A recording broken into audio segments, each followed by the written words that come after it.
Hi అండి, welcome to my channel. నేను మీ శ్రావణి. ఇవాళ అయితే నేను మంచిగా టేస్టీగా చికెన్ బిర్యానీ ఈజీగా కుక్కర్లో ఎలా ప్రిపేర్ చేసుకోవాలో చూపించబోతున్నానండి.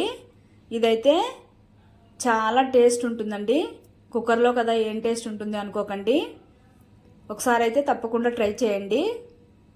దమ్ బిర్యానీ అంటే టైం చాలా పడుతుంది. అలానే ఎప్పుడైనా తినాలనిపించినప్పుడు ఫాస్ట్గా కూడా చేసుకోలేం కదండి. ఇదైతే ఈజీగా ఉంటుంది, ట్రై చేయండి.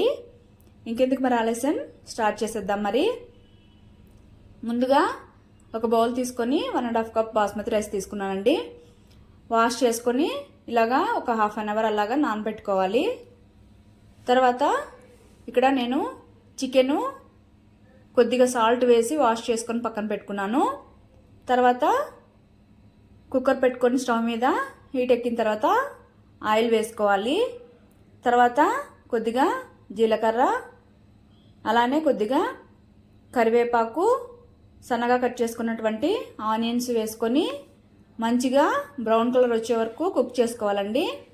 తర్వాత ఒక 2 చిల్లీ వేసుకుంటున్నాను సన్నగా కట్ చేసుకొని. ఇవన్నీ మంచిగా కుక్ అయ్యేంత వరకు ఒకసారి మిక్స్ చేసేసుకుంటూ కుక్ చేసేసుకోవాలి. తర్వాత ఆనియన్స్ ఫ్రై అయ్యాక ఒక స్పూను జింజర్ గార్లిక్ పేస్ట్ వేస్తున్నానండి. వేసుకొని పచ్చివాసన పోయే వరకు మిక్స్ చేసుకుంటూ ఫ్రై చేసుకోవాలి.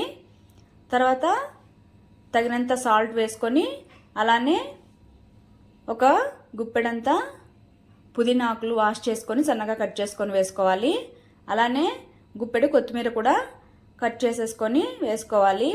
వేసుకొని ఇవి కూడా పచ్చివాసన పోయి ఫ్రై అయ్యేంత వరకు ఒకసారి ఫ్రై చేసేసుకోవాలి. బాగా ఫ్రై చేసుకున్న తర్వాత 1/2 స్పూన్ కారం, 1/2 స్పూన్ ధనియాల పొడి, 1/2 స్పూన్ పసుపు, అలానే 1 స్పూను గరం మసాలా, తర్వాత 1.5 స్పూను చికెన్ మసాలా అండి వేసుకొని ఈ మసాలాలన్నీ మాడిపోకుండా మంటను సిమ్లో పెట్టుకొని బాగా మిక్స్ చేసేసుకోవాలి.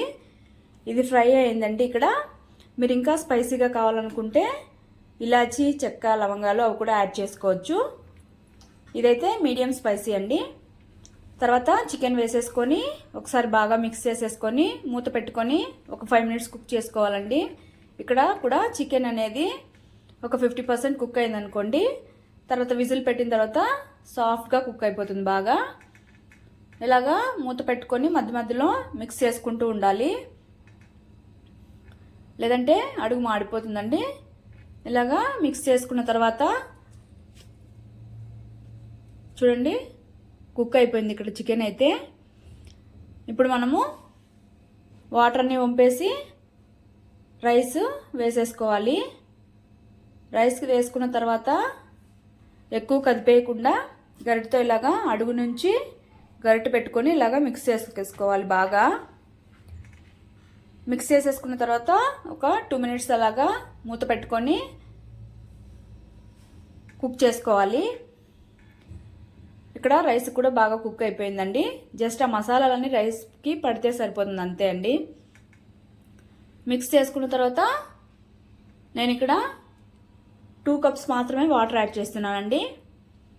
1.5 కప్ బాస్మతి రైస్కి 2 కప్స్ వాటర్ మాత్రమే యాడ్ చేసుకున్నానండి, సరిపోతుంది ఈ కన్సిస్టెన్సీ. వేసుకొని ఒకసారి బాగా మిక్స్ చేసేసుకొని కుక్కర్ మూత పెట్టుకొని ఓన్లీ మీడియం ఫ్లేమ్లో మాత్రమే 2 విజిల్స్ రానివ్వాలి. తర్వాత ఇక్కడ విజిల్స్ అయిపోయింది. స్టవ్ ఆపేసి ఒక 20 మినిట్స్ అలాగ రెస్ట్ వదిలేస్తే రైస్ బాగా పొడిగా వస్తుందండి. లేదనుకోండి కొద్దిగా ముద్దగా అనిపిస్తుంది. చల్లారాకైతే ఇంకా పొడిగానే ఉంటుంది. తర్వాత స్టీమ్ అంతా వెళ్ళిపోయిన తర్వాత చూడండి రైస్ ఇలాగా అడుగు భాగం నుంచి గరిటెతో ఇలాగ తిప్పుకుంటే విరిగిపోకుండా వస్తుంది. చూడండి ఇక్కడైతే చికెన్ కూడా సాఫ్ట్గా కుక్ అయిపోయింది. ఒకసారి బాగా మిక్స్ చేసేసుకొని సర్వ్ చేసేసుకోవడమే అండి. దీనికైతే రైతా ఉంటే సరిపోతుందండి, ఇంకేం అవసరం లేదు. టేస్ట్ అయితే వేరే లెవెల్లో ఉంటుంది. తప్పకుండా మీరు ట్రై చేసి మీకు ఎలా వచ్చిందో కామెంట్ చేయండి. Okay, bye. Thank you for watching.